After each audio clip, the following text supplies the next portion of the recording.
Hi friends, welcome to our channel Rajan Ram. நேற்று video போடல friends. நான் நேற்று வெளியில் போயிட்டேன், அதனால் ஒர்க் பண்ணல. ஒரு ஆர்டர் தான் எடுத்து ஓட்டினேன், அதுக்குள்ளே வெளில கிளம்பிட்டேன், பர்சனல் ஒர்க் வந்துச்சுன்னு சொல்லிட்டு. ஸோ அதனால் வேண்டான்னு போடலை. ஸோ இன்றைக்கி வீடியோவில் பார்த்தீங்கன்னா போர்ட்டர் மட்டுமே ஓட்டினா எவ்வளோ கிடைக்கும் அப்படின்றத பார்ப்போம் ஃப்ரெண்ட்ஸ். இன்றைக்கி போர்ட்டர் மட்டும்தான் ஓட்ட போகிறேன், வேறு எதுவும் ஓட்ட போகிறதில்ல, வேறு ஆப்பே ஆன் பண்ண போகிறதில்ல. ஸோ 10 மணிக்கு ஆன் பண்ணேன், 11 மணிக்கு தான் ஆர்டர் போட்டாங்க. இது வேளச்சேரியிலேருந்து வானகரம் வரைக்கும் நமக்கு 160 வரும். 180 கிட்ட 185 190 போட்டிருக்காங்க. நமக்கு அரௌண்ட் 160 கிட்ட வரும். ஸோ இன்றைக்கி போர்ட்ரு மட்டும் ஓட்டி பார்க்கலான்னு பார்க்குறேன் ஃப்ரெண்ட்ஸ். எவ்வளோ தான் வருது அப்படின்னு பார்ப்போம். வேறு எதுவுமே ஆன் பண்ணாமல் ஆர்டர் கொடுக்குறாங்களா இல்லையா, அதுக்காக எல்லா ஆர்டர்லாம் எடுக்க போகிறதில்ல. ஆர்டர் மட்டும் நம்ம கம்ஃபர்டபுளான ஆர்டர் எடுத்து என்ன வருதுன்னு பார்ப்போம் ஃப்ரெண்ட்ஸ். அந்த ஆர்டர் டெலிவரி பண்ணியாச்சு வானகரத்தை டெலிவரி பண்ணிட்டு ஒரு 1/2 hour 3/4 மணி நேரம் வெயிட் பண்ணேன். ஸோ அடுத்த ஆர்டரும் எடுத்துட்டோம். பெருங்குடிக்கு 310 ரூபா வந்திருக்கு. ஸோ இது வந்துட்டு பார்த்திங்கன்னா திருவேற்காடு கிட்டே இருந்து கொஞ்சம் லாங் பிக்கப் போட்டான், இருந்தாலும் 311 ரூபா வருது அப்படின்னு சொல்லிட்டு எடுத்துட்டேன். ஸோ இந்த ஆர்டர் எடுத்துகிட்டு போயிட்டு டெலிவரி முடிச்சுட்டு அதுக்கப்புறம் உங்களுக்கு வீடியோவில் கண்டினியூ பண்ணுறேன். அதுக்கு முன்னால் பார்த்தீங்கன்னா இன்றைக்கி நம்ம போர்ட்ரு மட்டும்தான் ஓட்டுறோம், வேறு எதுவும் ஓட்டலை. ஸோ நான் வேறு சார்ஜிங் கேபிள் எடுத்துகிட்டு வராமல் வந்துட்டேன். ஸோ பைக்கில் சார்ஜர் இருக்குது, பட்டு டேட்டா கேபிள் இல்லை. ஸோ அதை வேறு போய் வீட்டில் வேளச்சேரியில் போய் எடுக்கணும். நான் பெருங்குடியிலேருந்து வேளச்சேரி பக்கத்தில். ஸோ அதை போய் எடுத்துகிட்டு தான் மறுபடியும் கண்டினியூ பண்ணலாமா இல்லை அங்கேயே ஆர்டர் எடுக்கலாமான்னு தெரியல ஃப்ரெண்ட்ஸ். இல்லை வெளியில் வாங்கினாலும் 100 ரூபா 150 ரூபா ஆகிடும். அதுக்கு பெருங்குடி பக்கத்தில் தானே வேளச்சேரி, போய் எடுத்துடலான்னு பார்க்குறேன். ஏன்னா சார்ஜ் வந்து இறங்கிக்கிட்டே இருக்குது. இதை டெலிவரி முடிச்சுட்டு அதுக்கப்புறம் கண்டினியூ பண்ணுறோம் ஃப்ரெண்ட்ஸ். அந்த டெலிவரி முடிச்சுட்டு அதுக்கப்புறம் பெருங்குடியிலேருந்து வீட்டுக்கு போய்ட்டு வேளச்சேரியில் சார்ஜர் கேபிள்லாம் எடுத்துக்கிட்டு எடுத்த உடனே ஆர்டர் விழுந்துருச்சு.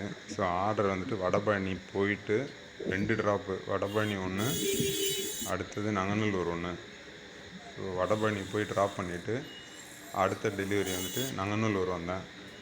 ஸோ நங்கநல்லூரும் ட்ராப் பண்ணிவிட்டு அடுத்தது அந்த ஆர்டர் முடிஞ்சுது. அது ஒரு 300 வந்துச்சு. ஸோ அதுக்கப்புறம் பார்த்திங்கன்னா நங்கநல்லூர்லேருந்து ஒரு 1/2 hour வெயிட் பண்ணதுக்கப்புறம் ஆர்டர் போட்டான். ஸோ அதை எடுத்துக்கிட்டு இங்கே வந்தேன், மயிலாப்பூரில் டெலிவரி முடிச்சுட்டு.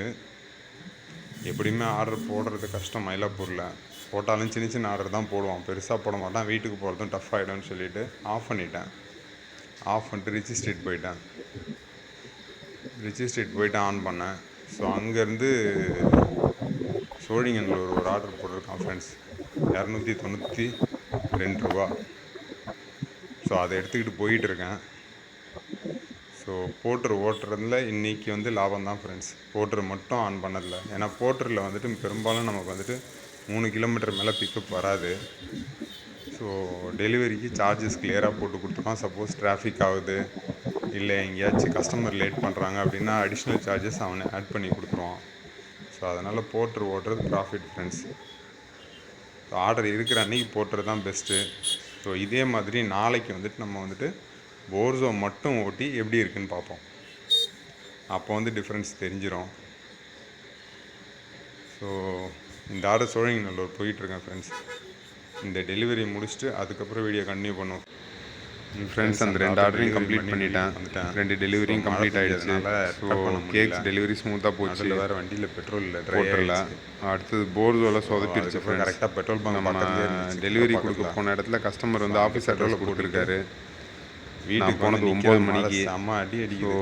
அதுக்கப்புறம் வந்துட்டு கஸ்டமர் வந்துட்டு நாளைக்கு எடுத்துட்டு வாங்கன்னு சொல்லி கட் பண்ணிட்டாரு. வந்துட்டேன். அப்புறம் கஸ்டமர் கேர் கால் இன்னைக்கு பண்ணவும் accounts முடியாது, ஏன்னா பார்ப்போம் 9 friends. ஆயிடுச்சு. என்னன்னா, 9 மணிக்கு மேலே கஸ்டமர் கேரில் அட்டன் பண்ண 1050 மாட்டாங்க. ரூபா 9 to 9 ஓட்டியிருக்கோம். மட்டும்தான் அவங்க சர்வீஸு. போட்டுரு மட்டும்தான் ஓட்டியிருக்கோம். ஸோ அதுக்கப்புறம் வந்துட்டு பெட்ரோல் 200 இருக்குது. கொடுத்து அனுப்பின கஸ்டமரை கால் பண்ணேன். ஸோ அவர் வந்துட்டு கம்பெனி அது. போச்சுன்னா ஸோ 850 அதனால கால் அட்டன் பண்ணி பேசினார் அவர். போட்டுரு ஸோ மட்டும் அவர் கால் எடுத்து பேசி கிடச்சிருக்கு. கஸ்டமரை ஓகே சொல்லி காலையில் வீட்டுக்கு ஒரு ஒரு ஹாஃப் அன் சொல்லி ஹவர் நின்று இருக்கும். அங்கேருந்து மதியம் 3 ஒரு half an கிலோமீட்டர் hour போய் வீட்டுக்கு கொடுத்துட்டு வந்திருக்கேன். அந்த 3 ஈவினிங் ஒரு half an கிலோமீட்டருக்கு hour எதுவுமே order தரல எல்லாம் யாரும். இருக்கும். மெசேஜ் மட்டும் கஸ்டமர் கேருக்கு டோட்டல் ஒரு 1.5 மணி நேரம் வேஸ்ட் ஆகிருக்கு. நாளைக்கு தான் பார்க்கணும். இன்னும் ஒரு 100 ரூபா ஸோ கிடச்சிருந்துச்சுன்னா இப்போ எவ்வளோ ஏர்ன் பண்ணியிருக்கோன்னு பார்க்கலாம் ஃப்ரெண்ட்ஸ்.